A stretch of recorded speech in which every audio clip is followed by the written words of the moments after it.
Mace, how you feeling? I'm feeling actually right nice. Right nice. We're on the eve of battle tonight. Yeah. We've been talking about it for quite a while. You've probably been quite sick of it. We talked about it last week in the Spookysode. If you're hearing this episode, it means we probably survived because we uploaded it. Yeah, there you go. But for us in real time, as we record, tomorrow we go to our super secret. You may have seen it on our socials and whatnot, but we attended the haunted Magnolia Hotel in Seguin, Texas. It's a biggie, y'all. We're celebrating tonight by watching some of the most famous clips from this place. Including Zach Bagans. Zach Bagans! But we're going to celebrate tonight by getting really hyped for it. Yeah. Gonna have a whole video for you, so tune in for that. Y'all, I don't know if we told y'all about the booking for this. I was at work one day and Charlye reached out to me and she was like, dude, guess what? Yeah. Well, we were halfway talking about doing another... Yeah. A very haunted location in Texas, because right now we are still at the level where we're staying at Texas, in Texas. And we're talking about another location that I can't wait to go to. Yep. However, it came up on us quick. Yeah, the scheduling just wasn't working out. And we were kind of talking back and forth about, we could go on this date and we could do this and trying to put it together. And then my husband, Clark, was, I guess, looking at most haunted places and he's like, wait. And on all the spooky forums, this is the one. People were erupting. Well, and I didn't put it together, but this place I was aware of. See, that's my thing with you, because I told you about it, and I was like, dude, the Magnolia. And you were like, oh, well, I'll look into it. And I was like, the hell was that reaction? Yeah, I had to put some pieces together. But your next Marco, you were like, do it. Yeah, it just didn't click. And then I remembered hearing about this about a year ago that they were renovating the Magnolia and it was going to be open to the public again. Yeah. And people were already chomping at the bit. And even then, it wasn't for overnight stays. Yeah. It was for, they did ghost tours and they did history, almost like a little museum.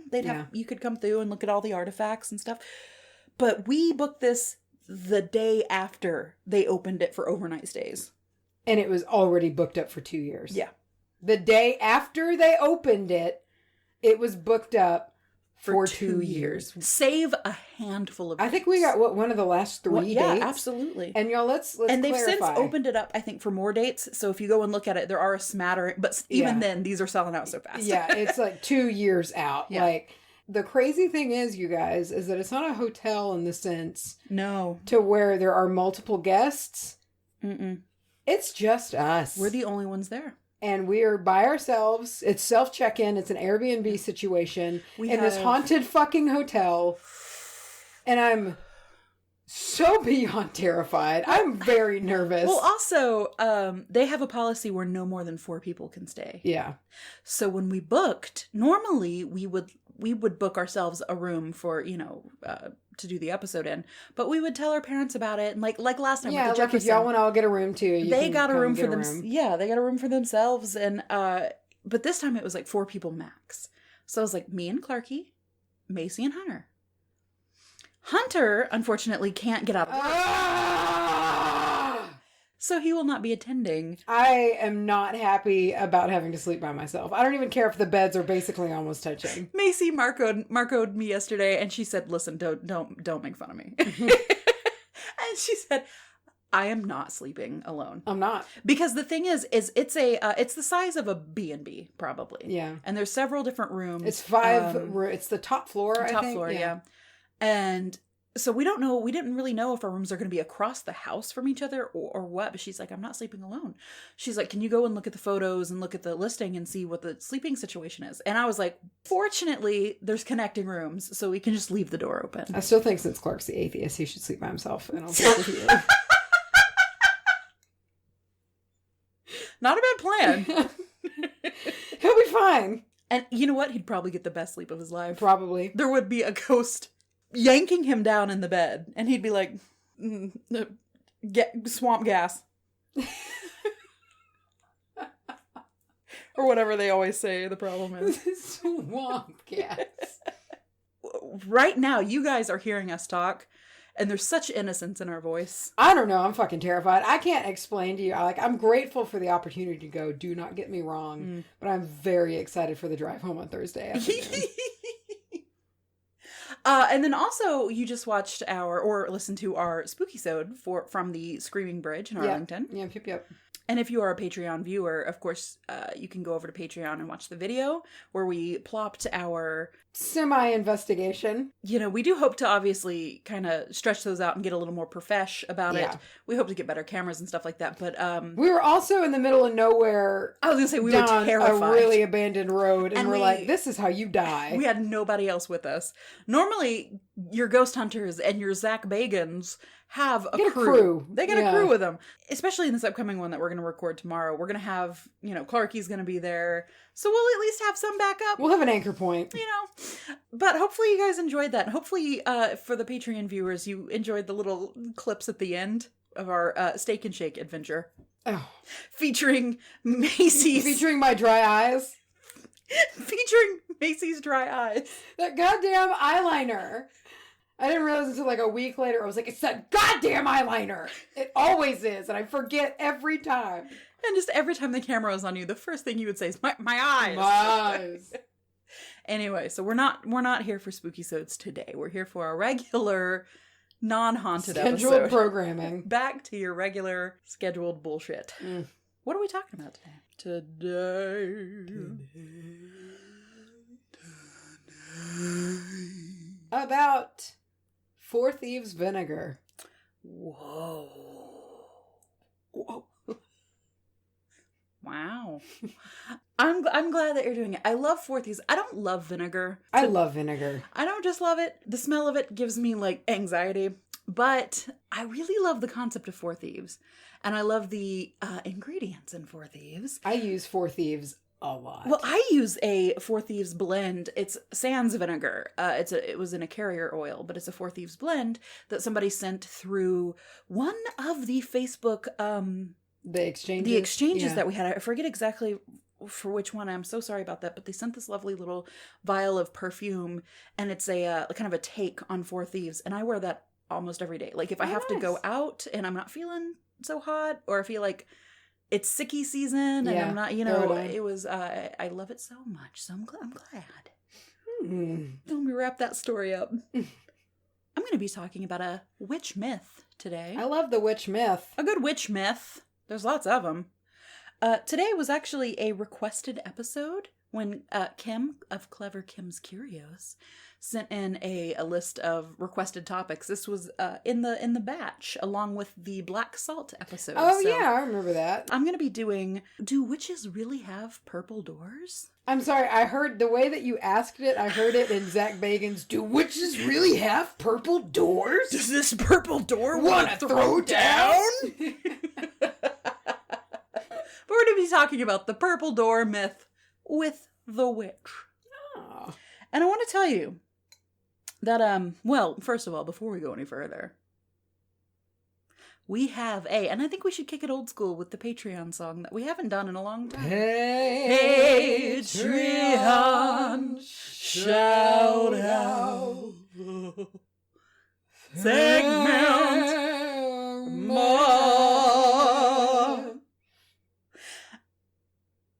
That was nothing like our old song. No. Close enough. Today's episode is dedicated to Julie B. Julie B. Thank you. Why don't you come on over, Julie B. Oh, Julie B. Nice. Thanks. Nice. Off the top of the crunch. I love that song. So thank you very much, Julie B. Now that one's going to be stuck in my head, much like the Michelle P. was. Yep. What was Michelle P? Michelle P. I will do that regularly. You did it in the Spookysode. I know. Like in the background. Yeah. All right. I wanted to tell you about a little journey I went on here recently. I went back and I listened to our first episode ever. Oh, wow. And I feel like it's been enough time. Yeah. That I kind of not forgot. Yeah.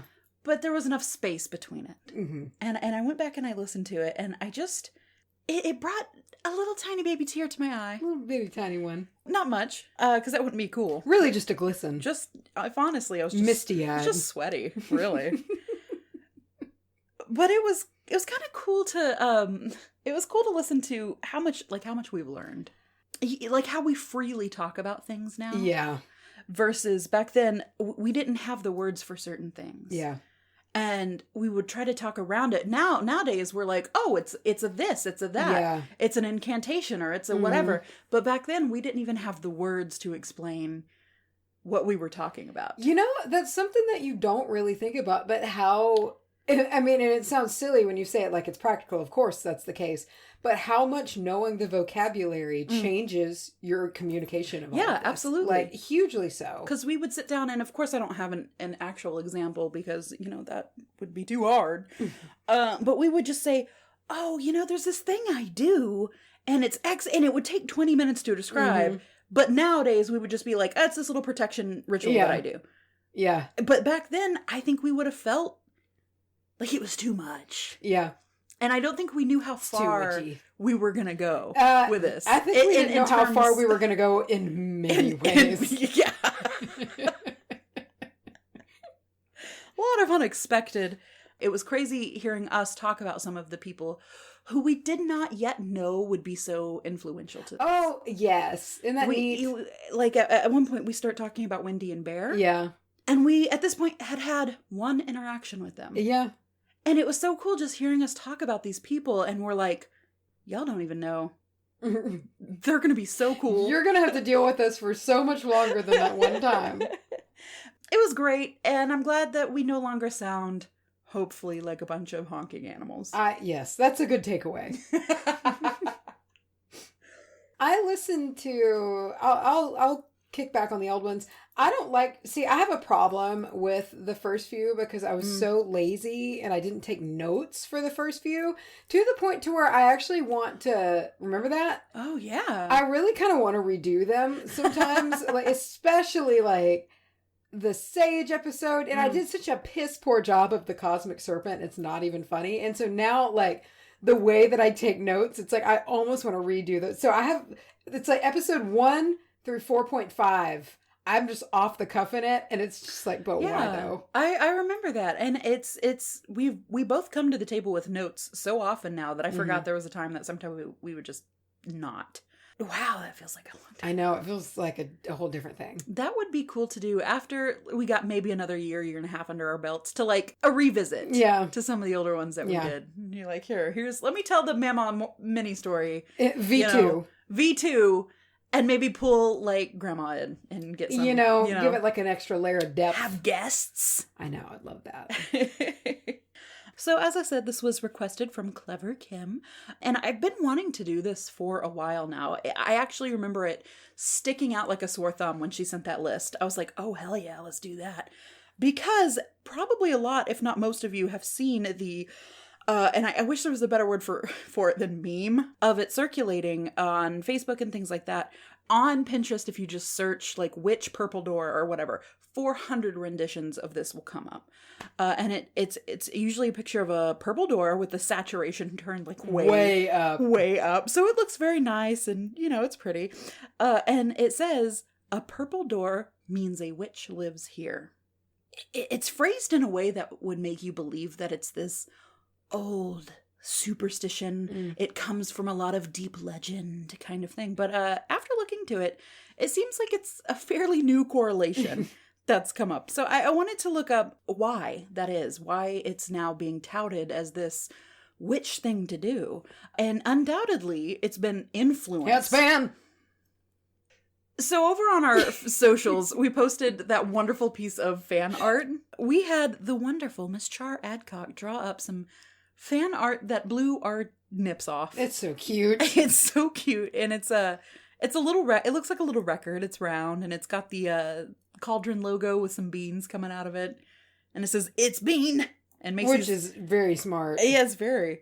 And Macy's throwing her hands up and Obvious success. Yes, triumphant. And I am pouting my little ass off.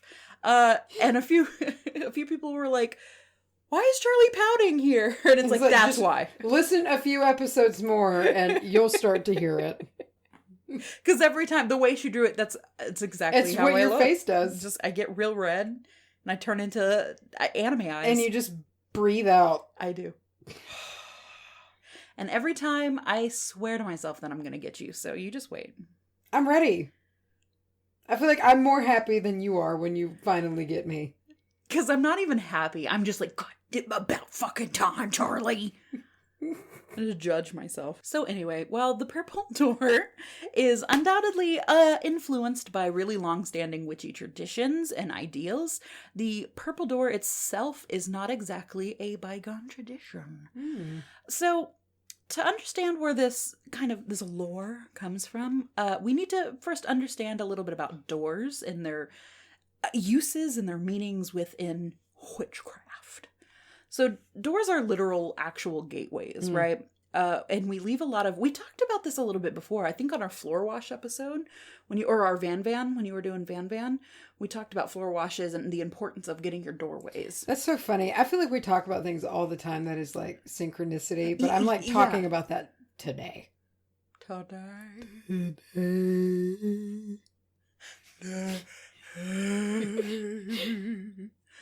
We leave a lot of our energy behind in doorways. When you cross from one room into the next, or you leave your house through a door, you're usually doing so with some kind of purpose. Sometimes we all get in those moods where we just randomly walk around our house. Yeah. Or when you I don't know if you do you ever just open your fridge door 400 times in a row? Oh, yeah. You're just like, is there anything to eat? Nope. And then you wait for your... I do that. You just kind of pat around. You just kind of wait and then you're like, I'll check again. Something grew, maybe. In my fridge, probably. I saw someone refer to that. They said that you're just waiting for your standards to lower. Yeah. Until something looks good. But we're usually moving from room to room with purpose. And we enter into a room based on the way that we're feeling. So it's this repetitive action of going through doorways with holding on to that intent. Or repetitive motion in general that can leave an imprint, right? So it's kind of a little stone tape theory-ish. Yeah, okay, yeah. Just something happens enough times, it can kind of impact a space or a time frame. So what I mean by this is, even if you're not into energies attaching themselves to a certain area, if you're just looking at it through a living sense or even a subconscious sense, like every time you walk into your kitchen, you're doing so because you're hungry, and you do that again and again, even if you don't believe that you have imprinted the aura of hunger onto your doorway, you can at least get behind your subconscious, being like, okay, this is a sight I've seen before, and I know I usually feed myself when I come into this room. Oh, I'm feeling hungry. You know what I mean? And I have a little bit of a weird analogy here for it.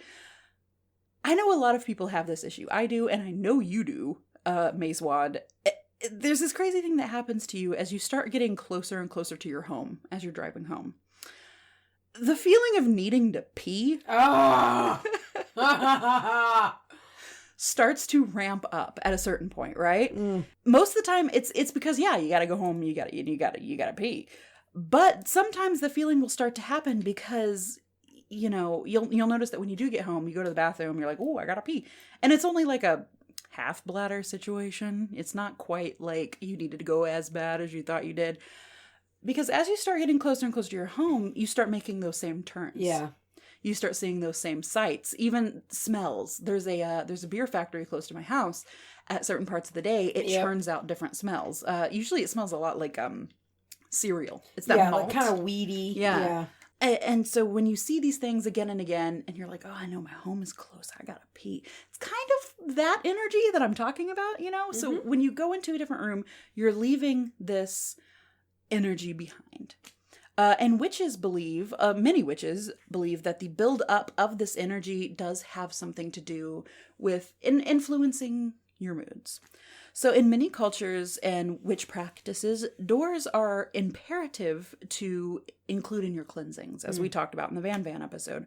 Whether it's smoke or sound or even just like a mundane physical actual cleaning with Pine Sol or whatever you're going to use, you don't leave the doorways out, much in the same way that you don't leave out your windowsills, because that's where a lot of shit is going to transfer through. In old witch lore and in stories, many times other realms are actually accessed by literal doors. Think about in cartoons and old Disney things, if you go into another, like Alice, I'm thinking Alice in Wonderland in particular, a lot of the times, or the Lion, the Witch, and the Wardrobe, you're going through an actual access point. You don't just go, I'm going to stand here and be transported. Yeah. There's like an actual doorway that you walk through. Beetlejuice. But yes. Beetlegeist. Draw a door. She say, I myself am strange and unusual. Yeah, I myself am. I myself am. If I could just be Lydia Dietz, I would be so happy. I love Lydia Dietz. She's the best. I do love Lydia Dietz. I don't like her gelled bangs. I love her gelled bangs. I wouldn't wear them in a practical sense, but I think they're so stylized. I feel like they'd be so scratchy on my forehead. They're just Monica Geller bangs. You know, like a good season 2 where she has those exact bangs. Yeah, but they aren't gelled. But it does kill me how they stab her eyes repeatedly. That whole season. I mean, they're in her eyeballs. They're crawling into her eyes. Oh shit. Okay. Anyways, so the idea that witches can access other realms by going through literal doors is something that has permeated its way into a lot of cultures. Many witches do enchant their doors in the ways of protection, or to signify that you are entering into a place of love or a place of higher conscience. You know, how they want their home to be. I myself actually enchant my front door by using a mixture of cinnamon and salt and things for protection and just like passion in all things that you do. If you're going to do something, you do it well. As Norman Reed's character said in one of the first seasons of The Walking Dead, he had this line where he said, if you're going to do a thing, do it right. I like that. And it was so strangely phrased that it's really stuck with me. So it's kind of that energy. If you're going to do a thing, do it right. But the idea is to put up a barrier so that when we go through these doors, we are entering with an altered or an enhanced reality or vibe, lunar vibes. And the energy that the door holds influences the experiences that you will have there. So you can think of it this way. If you placed your favorite picture or decor item or work of art or even a photo of somebody that you loved, like right next to your bed, and when you opened your eyes, it was the very first thing that you saw in the morning, you're going to be in a better mood for like the rest of the day right off the bat because you're seeing something that you love. And for me, it's always when I change my room around. Yes. You know? And then for a couple of weeks, you're like, oh, I love that. You almost wake up like, oh, this is my room. Yes, exactly. It's that kind of feeling. And even if it doesn't in itself make you have like the best day ever, you're kicking it off with a good feeling. Versus something like if you had a picture of your worst fear or somebody who made you angry. Your worst enemy. That's what you wake up and look at every day. And if imagine, if you're planning an awesome revenge plot, that's perfect. That's perfect. You wake up fueled for revenge. But we're laughing, but it's serious. If you woke up every day and you saw that person, or for me, if it was a picture of heights, if it was just like a big picture of like looking down from like the Empire State Building or something, I would just want to turn and go back to bed. So in that way, you're entering the awake world with a mood that has been altered by something that you chose to wake up seeing, right? So it's the same with your doorways. The purpose of the purple door is to invoke the energies and the vibrations that purple is associated with into your home. Kind of like you're bathing yourself when you walk through it. A little bit of what I think is, you know, when you go into a big box store, like a Walmart, they have that air curtain, you know? Why? Why? Why? Which part? I don't know. Everything I did was questionable. Walmart. Oh, the Walmart. You can't tell me you don't love to put a good airy W. I do, but it's things. Just so weird with Walmart. Horn. You know, a horn. I can't even, but you were so, what made it so funny was when no one, because your teeth, you were like, horn. I can't. I love to over enunciate with my mouth. Sometimes just Walmart. Anyway, but you know when you walk into a Walmart and they have that air curtain that just blows your dick off as soon as you walk inside. I imagine it being kind of like that. If you paint your door a certain color or you give it a certain charm or energy and you walk through, I just picture you walk through and you're just blown to pieces by that. Blown to pieces. By that energy. You just dematerialize. You turn into steak meat. To what? Steak meat. Cubed steak meat. I thought you said stank meat. I thought you said stank meat. I was like, what the fuck? Oh, you know. Is this what the kids say? Yes. Stank meat is what the kids are called. I don't even. I quit. You walk in your door and immediately turn into stank meat. Is that a person? Some guy named Stank Meat. It's Jim. It's Jim. It's Jim. That's Jim's body. That's his biker name. It's made of stank meat. Oh my god. Fuck. Ugh. But I get what you're saying. Okay, thank you. That's all I want. I do. I understand. That's all I want in the world. So, man, that coffee was strong. I know, dude. I am wide ass awake. Are you? Yes. Because you're laying prostrate with a blanket. That's just me, though. I know. I am kind of wired. I'm ready to watch some of Zach Bagans whoop a ghost ass.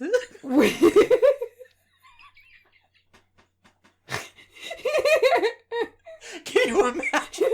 He just takes his belt off. I'm picturing him like standing there and he's got like fighter's tape and he's like wrapping his fucking knuckles. He would. Like, He fucking would. You see this? Coming for you, motherfucker. I dare you. Heard you died 300 years ago. You're about to die again. Can you imagine if you were a dead soul and you're just hanging out somewhere and this fucking prick walks in and he's just like... It's like somebody walking into your house. Into your house. And wearing just fucking affliction. Accosting and you. pocket chains. And a lot of Axe body spray. He's, what's up, bro? I like to imagine he wears bod. Oh, God. Oh, Jesus, that's worse. Do you remember the commercial for that? I want your Your bod. bod. And they would like run up and down bleachers? Yes. No. And they're not subtle. They spray out a whole Febreze worth. No, that's what spray. we use as our bathroom spray at our house, and nothing's better. Because it covers everything. Everything. Ooh. I'm ready. I don't even know how to re-enter the subject. Just go for it. Okay. Just dive on in. So the purpose of the purple door. Okay. Whew. I'm ready. The purpose of why one would want to paint their door purple. It's to invoke the energies and vibrations that purple is associated with into your home. You got the third eye going. Yeah. Exactly. There's what does the purple mean? What does purple mean is what I meant to say. Purple's element is air, and the air element is very cerebral, intelligence-based, and intuitive, and third eye, and things like that. It is connected to the planet Jupiter, which I don't really know much about. I don't either. But I'm assuming it's similar. It's a gas giant, and it's got a big red spot. That's a storm. That's a storm. The mitochondria is the powerhouse of the cell. And then the crown, the third eye and the crown chakra are both associated with the purple or purple-esque kind of colors. Tied to spirituality and intuition, purple is also used to signify wisdom, royalty, psychic gifts, and magical knowledge. A lot of the times you'll see mages and stuff in purple. Yeah, purple robes and shit. And those are all properties that a witch might be interested in holding near and dear to their heart. They might want to infuse their homes with these elements. Purple. Purple is the color of enlightenment and a cool head. It's long been one of the most spiritual and mysterious colors throughout history. And witches throughout time and culture have known purple to attract all of the things above that I mentioned. And when you think about it, man, what crystal is commonly used for purposes like that? Intuition and dream work and things like that. Amethyst. You know, there's an herb that's used in psychic works as well as, again, dream works and things like that. Lavender. You got it, man, respectively. Purple runs pretty deep within witch lore, so I thought this was really interesting, but also really fucking persnickety. There's apparently some witches out there who, to this day, refuse to write in any other ink besides purple. And I assume that means for their grimoire and yeah, okay, that I totally understand. Like, but if you're just signing a check at Walmart, yeah, then it's like, dude, come on. I need my enlightenment color. Yeah, I get that. I mean, until I fucked it up in my book, it was all black. Until I wrote in blue. You were really mad about that. I was very mad. I came so far. But imagine if you were tied to purple and you really associated it with all these things, and then you went and wrote in blue ink. You would have burnt your book to the ground. I would have been very sad. Just torn those pages right out. Just ate them.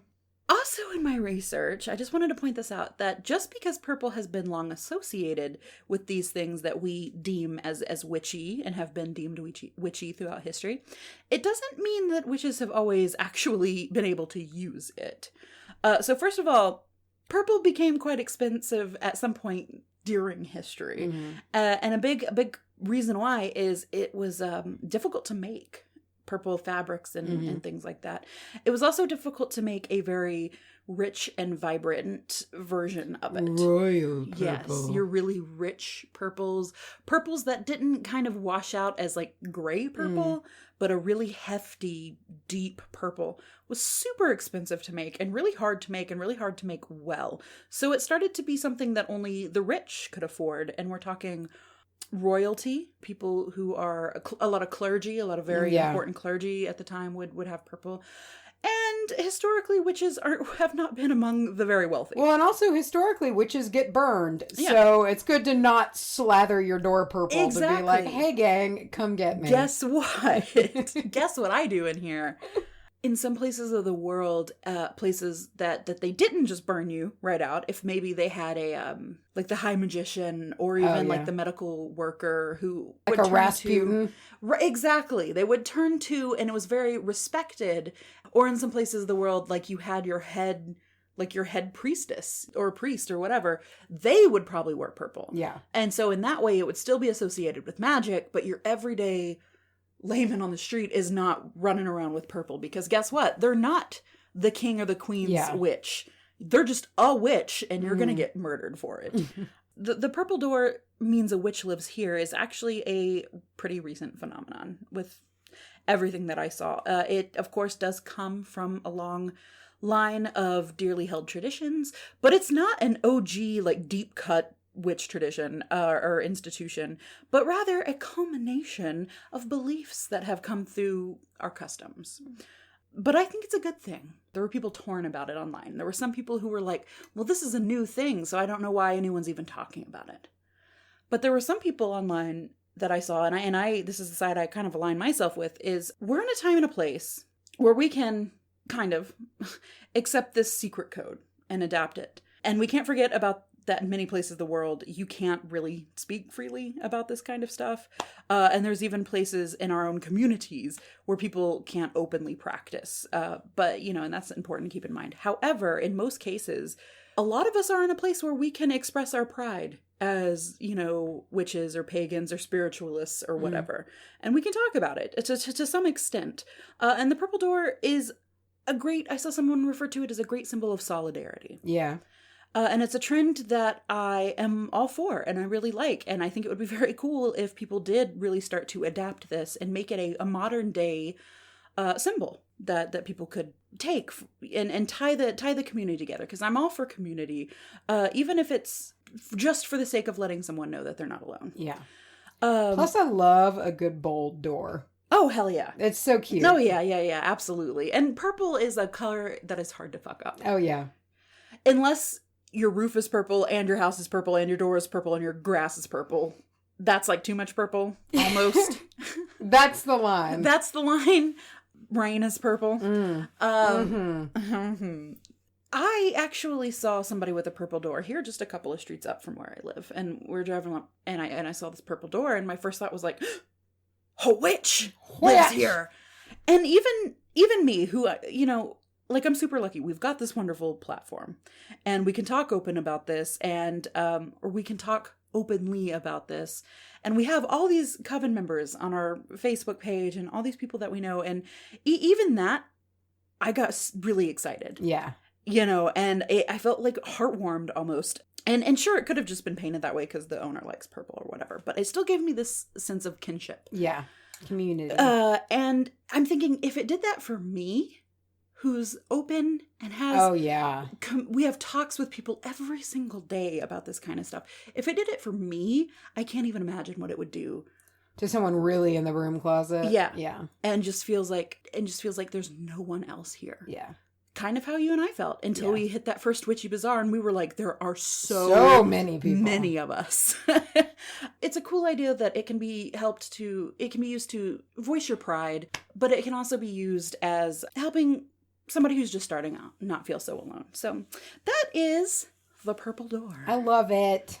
And I'm actually really thinking about doing it. I think it would be a great idea. And we threw it over to Patreon where I told everybody that I have glitter in my front door. I love it. It's so cute. Because before I even knew what I was doing, I was like, you know what? It'd be cool if we put glitter in the front door. You can't really see it from the street or anything. No, yeah, but you can see it when you're up close. It's pretty. I was like, it's just a little present to me. Mm-hmm. And I think that's what this whole purple door thing is. It's a little thing to when you get home, you go, oh. And you're just in a little bit of a better mood. So we threw it over to Patreon to ask about the purple door. And I've got a couple of Patreon thoughts. Love it. Patreon thoughts. Xena says, purple is such a comfort color of mine. I have always... Ooh, and they spelled color with a U. I know where you're from. I have always had a purple room, and maybe this is why. See, that's what I mean. Yeah. Like, sometimes you just do things, and you're not quite really totally sure why. Alex says, I rent, so I don't get to decide this, but I think I'd probably kill a man. A hardworking family man. What? I see you. To have a purple door.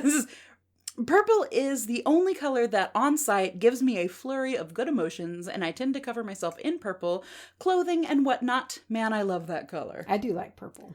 And Sika says, I'm sorry if I'm not pronouncing that correctly. Sika says, I painted ours red, which means welcoming safe haven for all. I love a red door. And our landlords were pissed. So, and that's the thing. It doesn't really have to be purple, I guess. Yeah. I guess that's a color that everyone could agree Just on. the symbolism of whatever color you want in your door. Yeah. Something that makes you happy and means something. I like a good yellow door. I've seen some yellow doors. Like a really happy, yellow. Chipper yellow. Mm-hmm. I'm going to talk to you. Are you listening? Hey, look at me. You look at me. I'm staring through you. I'm going to talk to you about vinegar. Oh, Lord. God, a whole episode just about vinegar. I could do it. Vinegar. You can cook fish in it. Mm-hmm. I love Four Thieves. Yeah. I love Four Thieves. I was first introduced to it at Hearth Wisdom, as with many things. Really? Yeah. I did not know that. I was called to get it by whoever that spirit guide was that also shifted my besom and also told me about the mint and the around and that whole thing. But that's kind of what started it, and I just really enjoy it. I put it in all the little, I put it in the protection tonic. Sean Connery. There it is. And that we use on Spookysodes and things like that. We'll be taking it with us tomorrow for sure. But I just won't tell you about it. Because Four Thieves is kind of an odd thing. Like, you know, it's just kind of, it's an odd name. Yeah. It's a vinegar, you know, and it's just, there's kind of, it's like, what are you exactly? So there's a lot of things. So let's talk. So the Four Thieves Vinegar got its name during the bubonic or the Black Plague. Yes. Around 1772. Jesus. And Marseille in France. It's also called Marseille vinegar. Oh, okay. However, and according to Lucky Mojo. Oh, our good old friend. Love them. The original recipe could actually date back to the 15th century. I believe it. As a mixture of red wine, vinegar, and garlic cloves. The original purpose really wasn't for the metaphysical. It was for wellness. Yeah. Protecting against diseases that were way more deadly at this time than they are now, or just the massive prevalence of plague. Yeah. God, can you imagine? No. Oof. Yeah. It sucks. So the basis for the use of Four Thieves was also kind of the cause for the imagery that we have for plague doctors. Oh. You've seen... Is that what they kept in the bottom of their... So, the same... Basically, in medieval times, or the times of the plague, they were starting to kind of put things together. Even if they didn't understand why things worked, they kind of were starting to be like, well, this seems to work. We've seen the pictures of the beak-like masks and things like that. Oh, yeah. That the plague doctors had, which I just really fucking love. A good Corvus. Yeah, and the long black robes and everything like that. So those long beaks had a purpose. And they were full of oils and herbs and spices and things like that they would breathe through and draw that air up through, and it would pass through all of those goodies, that were in the nose. All of the goodies. And their belief was, okay, well, this shit is it's gonna like kill the plague or whatever, before it gets there. And they would douse their robes in it, things like that. I mean, the thought process is there. I mean, yeah.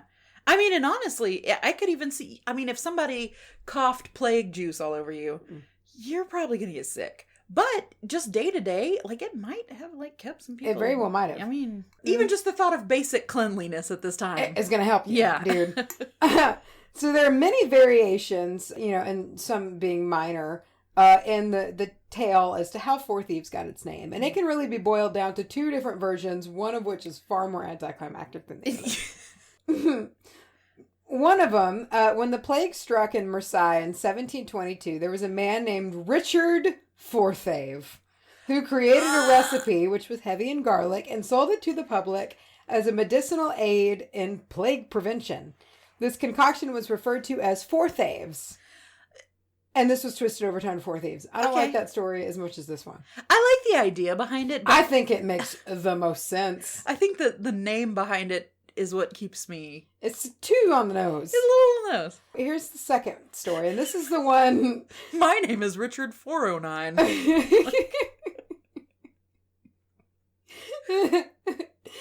So the second one is kind of the more common one. It's the one you'll see if you give it a quick Google as to why it got its name. This is from MotherEarthNews.com, and I'll just read a little excerpt from it. During an outbreak of the plague in Marseille around 1772, 4 robbers ransacked the sick and dying. Oh. These 4 thieves, even though exposed to the plague, didn't fall sick because they used a medicated vinegar topically. They were eventually caught, and in exchange for leniency by the court, they shared their prophylactic recipe, which became known as Marseille vinegar, and also Four Thieves vinegar. The use of protective medicinal vinegars dates back even further to the 14th century bubonic plague. And then it said, I'm sure these opportunistic criminals didn't come up with the bright idea on their own. Probably not. I like that better. Just because it has a theatrical element. Yeah, there's some lore. I also thought you said prophylactic recipe, and I've been giggling ever since. I might have. I don't think you did. I think you said prophylactic. You said it properly. I hope so.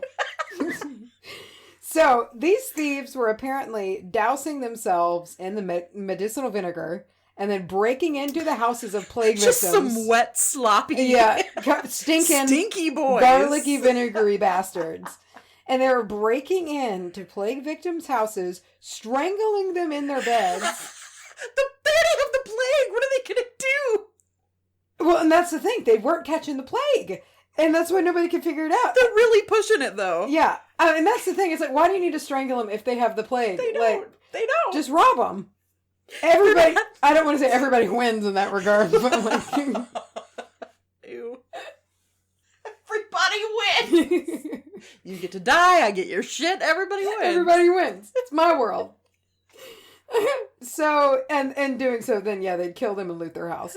So the courts paid attention to them because unlike the rest of the sensible public who seemingly did not want to roll around in plague juice. They were not afraid of doing that. And they were willingly exposing themselves to it time and again, and none of them were falling ill with the plague. That does ring with the confidence of someone who lives in a time where nobody really understands medicine yet. Yes. You know, just put this shit on, you'll be fine. Like, they not knowing, there's still a huge chance you're going to get sick. It's like, dude, you very well may die. I mean, after they got caught and gave the recipe away, I'm willing to bet at least 3 of them died of the plague. So, well, they all died. And let me tell you why. So, they got strangled to death. It did say, actually, kinda. So, it did say that in exchange for leniency, you know, they told their secret in exchange for leniency. And they were hung anyway? Well, their original sentence was to be burned at the stake. So, instead of that... Oh, there's more lenient. Like, you can be hanged instead. So... Whoa. Yeah, so that was Can you imagine how pissed you would be if they're like, we'll give you leniency, and they're like, well, we're still going to kill you, but we're going to do it in a slightly better way. At least it won't suck so bad. Yeah. Unless you're not heavy enough, and then it'll suck a lot worse. Oh. So, while various recipes of this vinegar concoction has been passed down for centuries, one of the first, perhaps, like, actual printed publications done in 1900, published in the Scientific American Encyclopedia of Receipts, Notes, and Queries. Okay. I love a good title. And here's the old recipe. Here's what was in it. So it was Marseille vinegar, or Four Thieves Vinegar, prophylactic vinegar. Prophylactic. Formulas for this once celebrated preparation is rosemary tops, dried, 4 ounces. Sage flowers, dried, 4 ounces. Lavender flowers, dried, 2 ounces. Rue, fresh, 1 1/2 ounces. Camphor, dissolved in spirit, 1 ounce. Garlic, sliced, 1/4 ounce. Cloves, bruised, 1 drum. I don't know. Distilled wine vinegar, strongest, 1 gallon. Shit. Wait, hold on. These. The last 2 are real curveballs. Hold on. Some ain't adding up here. Yeah, so I don't know how many cloves are in a drum and what the strongest of the wine vinegar is like. Okay. So, digest for 7 to 8 days instead of brew with occasional agitation. Pour off the liquor. Press the remainder in filtered mixed liquids. It is said that this medicated vinegar was invented by 4 thieves of Marseille who successfully employed it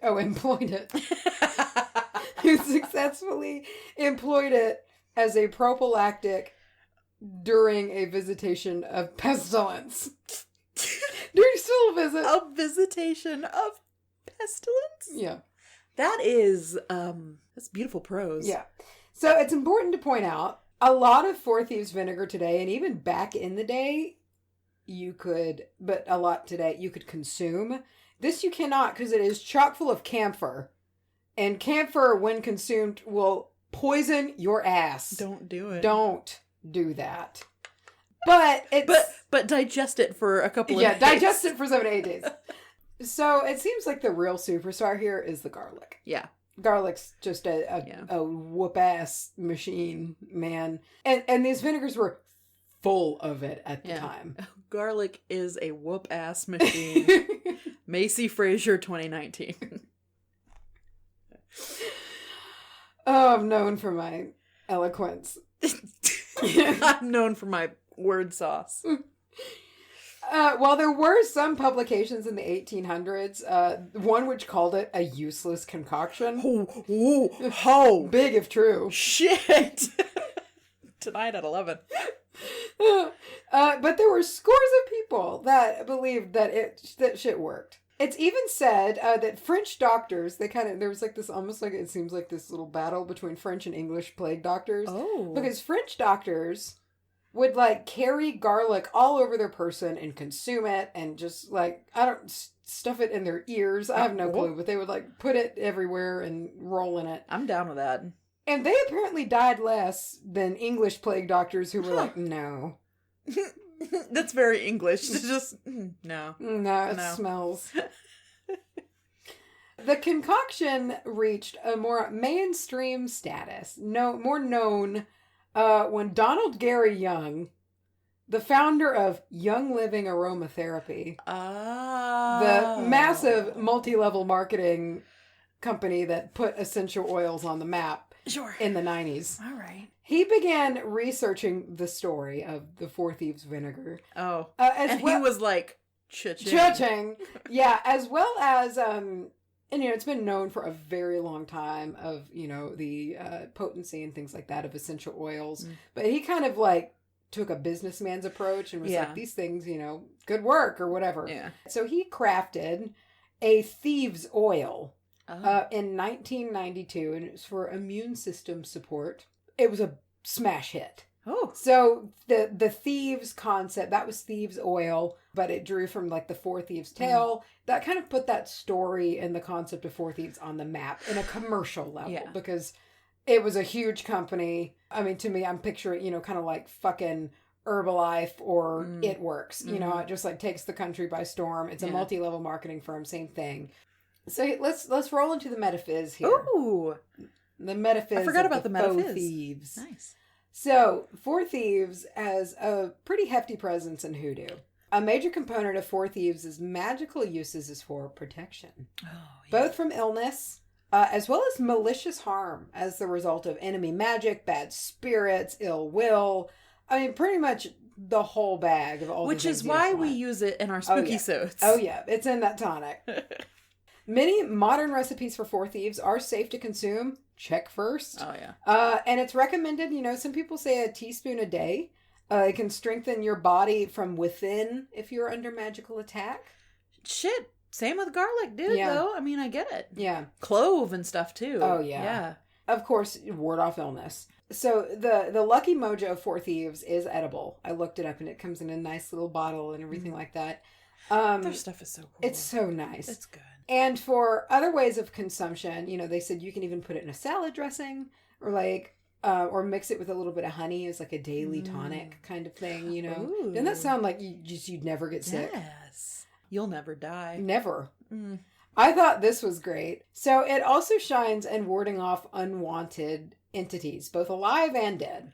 So if you have a relative or an individual that you just want to leave, you can splash some on their tires so they'll never come back. Whoa! And mind you, I said splash, not slash.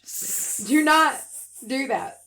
You can slash the tires and then put a little Four Thieves on it. Just dash some little, not slash, some... Keep in mind, if you slash their tires, they're going to be staying with you for a longer time. Yeah, they will have to call a wrecker or something. I imagine those, I'm sure they have a name. Excuse me, I don't know. But in exorcisms and whatnot, they would have those silver balls on, a long handle filled with the holy water. And you would, do that. Yeah. And it would sprinkle the holy water. That's what you need to do on the tire. That's what I'm thinking. Yeah, yeah. Or you just do it directly in their eyes. Go away. Just leave. Get out. I liked this a lot. I thought this was really neat and made sense to me. A simple way to use it to banish or kind of disrupt the negativity in your house.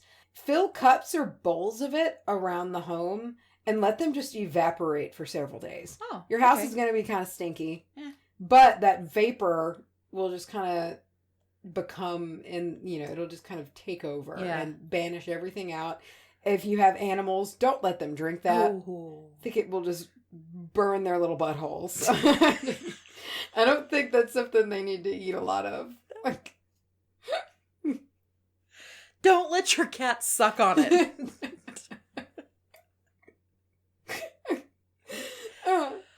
I use it in my floor wash recipe religiously. It's one of my founding ingredients in it. So I have my floor wash recipe.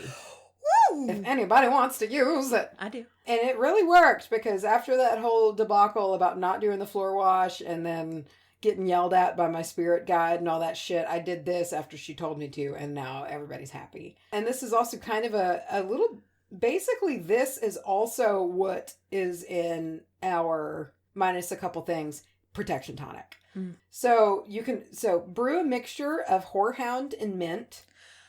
herb, and make a tea out of those two things. So you just kind of like make a tea out of it. Equal parts. Brew a tea. Make it a good, strong, concentrated tea. And this is kind of the base of your floor wash. And it smells really good, too. It's mint, earthy because of the horehound, but there's that nice mint in there. Horehound. And if little pieces of mint and horehound get into the wash, I just leave them. And so to that, add a generous amount of Four Thieves. I want to be able to smell it. Yeah. I want to be able to smell that vinegar and all those spices and whatnot in there. Along with that, I add rosemary essential oil, marjoram essential oil, cinnamon. I do love cinnamon in the floor wash. It really just gives a little spice. Just heats it up. High John the Conqueror oil. Oh, baby. Yeah. And if you have like a magical floor wash base that you like to use, like I know you have that gardenia one that you like, and I still have the Love is Law, you can dash that in there as well. You know, there's always witches out there making good shit that's just good to add. You know, a floor wash for me is like a stew. You can just never go wrong. You just keep adding things. You just put shit in there. But if I don't have anything like that, and if I feel like something is in my home and it does not belong there, or if I just feel like my barriers are down, this is the floor wash that I bust out, and it's a major difference when it's done. Major, major, major difference. So and just like you mentioned, don't only wash the floors, wash your door frames, wash your windowsills. Yeah. And give them a good, and I'll like leave them dripping. Yeah. And just like leave it and everything just almost messy. Yeah. I just love it. And just let it air dry. Let it air dry. Yeah. And I like to do that. So I like to do a floor wash and do all the sills and the frames. I like to do that before I smudge. Because I feel like, especially with the wash and everything, I'm just like knocking everything loose and airborne. And then it's all like not stuck to anything anymore. And I smudge it out. I get it. Because I feel like if it's all stuck to the floors and stuck in the door frames and shit, it's not going to go anywhere if I smudge. It's like hanging on to it like grease. That's interesting. I do it the opposite way, but for the same reason. I love it. Okay. Y'all tell us what you like to do. How do you like to wash? So tell us your wash routine. What is your house hygiene? Send pics. So that is all I have on Four Thieves. Interesting. I liked it. You're welcome. I haven't done a good floor wash in a while. It's coming up time for me. Yeah. It's about that time. Yeah. I think a good fall cleaning is in order. That's what I'm waiting on. Yeah. I'm waiting on the first day that it's like 70 degrees and I can open up all the windows. Yeah. To me, that's I do one in spring and I do one in fall and I do others, but those are the biggies. Yeah. And it's almost like a week's worth of work, and I'm going to work all week on warding the house against winter blues, and I'm going to really try to do better this year. Yeah. And prepare. Yeah. Even though this has felt like the eternal summer, and it just won't go. I feel like it's flown by. Really? Yeah, it's just gone.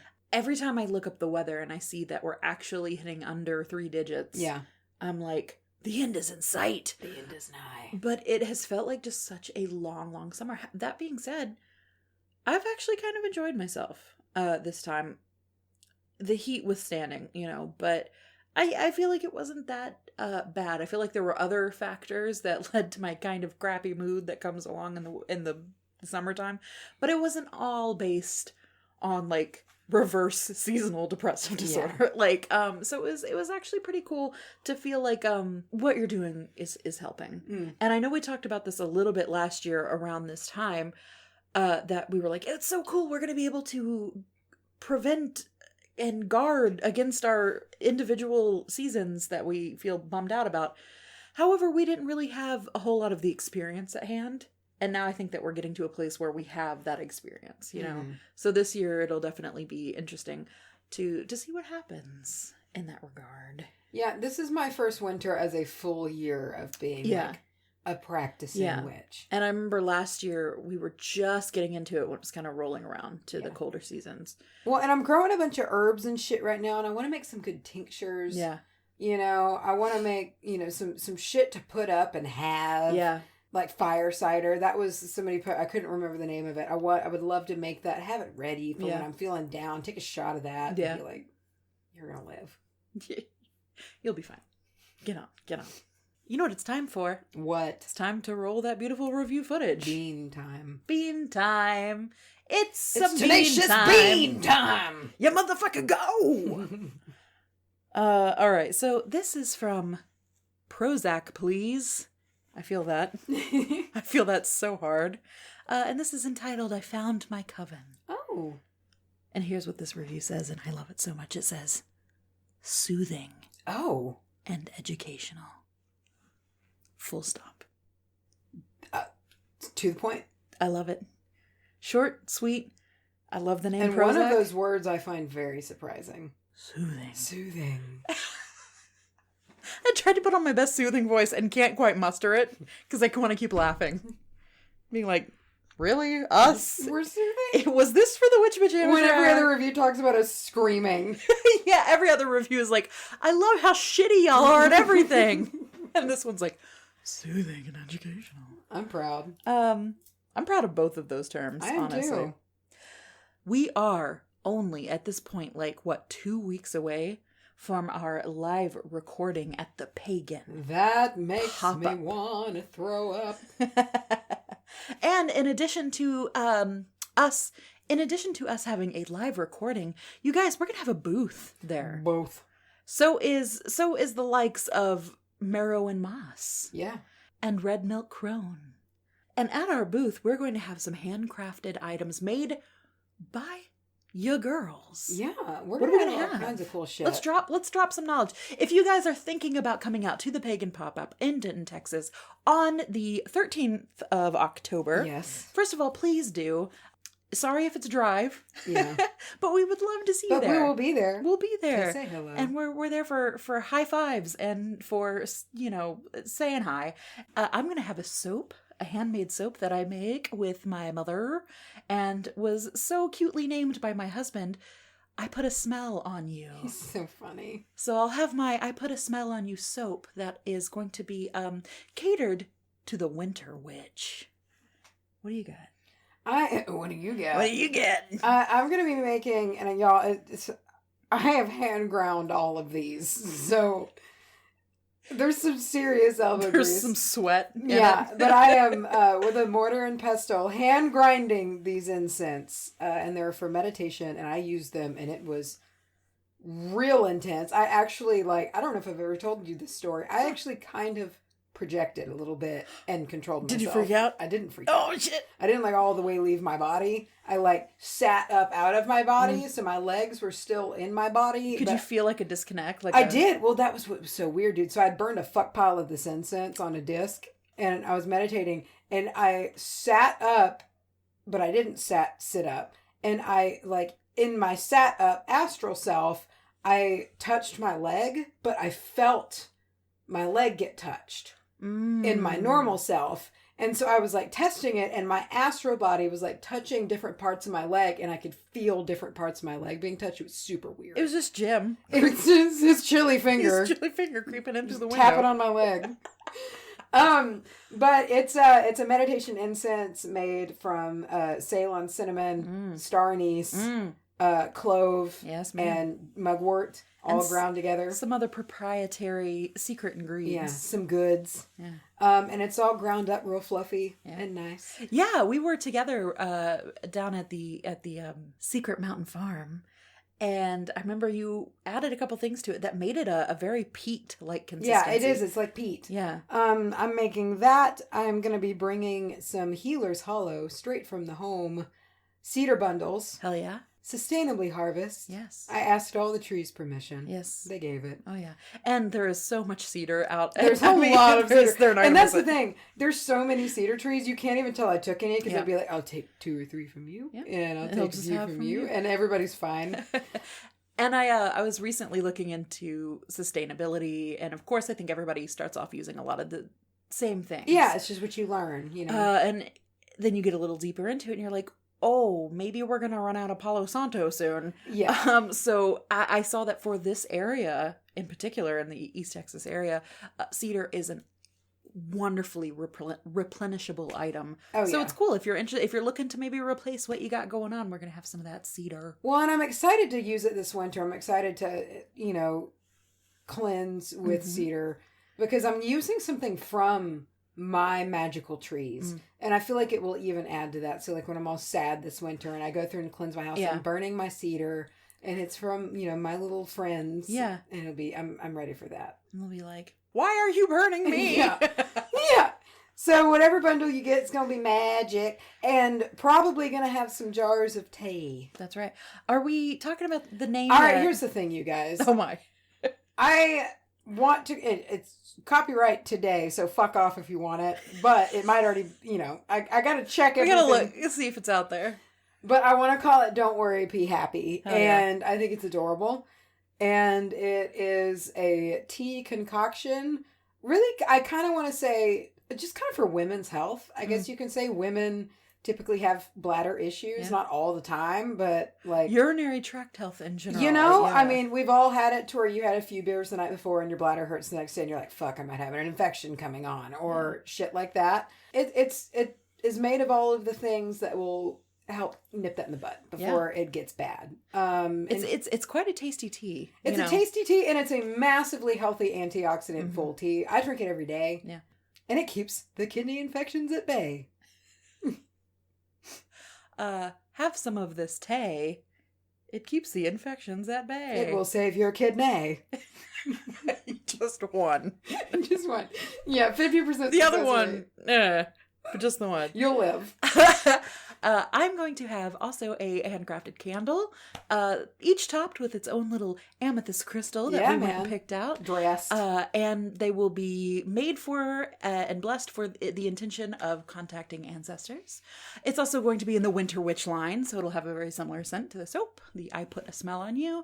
And the last thing is I'm going to make an anointing oil. Yeah, man. This one kind of came to me in a moment of meditation almost, and I was really thinking about what to do.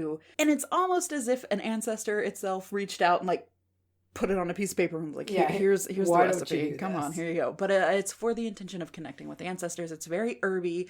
It includes a lot of the things that not only are known to reach out and call to the ancestors themselves, but it's things that I use in my own practice. And you can consecrate tools with it, and even yourself and your altar and things like that. So I think we've got like a real good spread. We're going to have a good bunch of shit. We have the world's most beautiful and chonkiest amethyst. If you want to come see... if you want to take it home with you. The chonkiest amethyst in Texas. And another thing that's very exciting, we're going to be having our limited... only at the Pagan Pop Up version 2, only limited edition, all the words. We're going to have our t-shirt. Yeah, our print. Our real-time screen print going brought on. to you by Pint Services, screen printing. They will also be screen printing other teas for other people there and other booths. I believe Marrow and Moss will have We got our badass Marrow and Moss shirts at the last Pagan Pop Up through them, and they're beautiful. And they have all kinds of t-shirt types, colors, sizes, and you just pick it and they'll screen print it for you. And we're going to have our very own design, limited run only. So if you're interested, come out and see that. If you're interested in sending us an email, pop one over to wbahpodcast@gmail.com. We'll check it.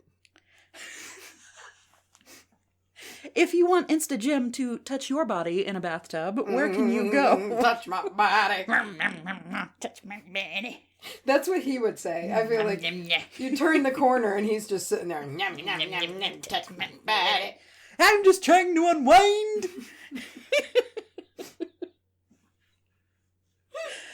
Where can you let him slither through your window at? Oh, you, Jim is my favorite character on this show, by the way. You can wash Jim's hair and put the Jim in your hour. Please use sulfate-free. Chunks of it will come out otherwise. We have one Twitter where we one tweet at Bitch hour. Jim really took the vibrato out of that for me. Come eat with us over on Facebook at Which Amateur. No bitch on Facebook. No bitch on Facebook. If you're interested in supporting the podcast, we do have a Patreon. That is patreon.com/WBAH podcast. Hell yeah. We also have the cutest, sweetest, sugar-coated, sugar-slimed P.O. box in Tejas with the googly eyes. I feel like one of them's starting to slide down the box, though, I felt like we lost one a couple episodes ago. Yeah. Jim's just Jim's just licking the slime off the P.O. box. Keeping it clean. But it's still the cutest little P.O. box in Texas. And that is P.O. Box 865. Canton, Texas. 75103. I'm dead inside. Why? Yeah, I don't think you understand what Jim does to me. He is kind of your worst nightmare, honestly. It's just unclean. Falling apart. Always wants to touch you. Yeah, I feel like he is. Or one of those that stands too close when he talks to you. He's a close talker. Yeah, he's a close talker. He's a close talker where he doesn't quite get the hint when you lean away. And I feel like he would be one to do an HEW, so he's like, well, I was walking yesterday. What do we have here? I feel like he's has Peter Lewis's voice. He sounds like Peter Lewis. All right, so that's our show, dudes. That's Bye, Beans. All we have for you. Bye, Beans. We're gonna go eat East rolls. Bring in that sexy music. Just that. It's the War of the Worlds. Or that noise makes me want to crawl in a hole and cry. I hate it so much. It scares me. That's the actual noise I think the end of the world's gonna sound like. I think so too. I don't like it. And every time I do it on the interstate, I hate it too. Like, you know, when you get on the fucking rumble strip thing. Oh, yeah. I thought, like, are you just hearing the sound? Every time I hear the aliens, it's on the interstate. I hate it. Goodbye.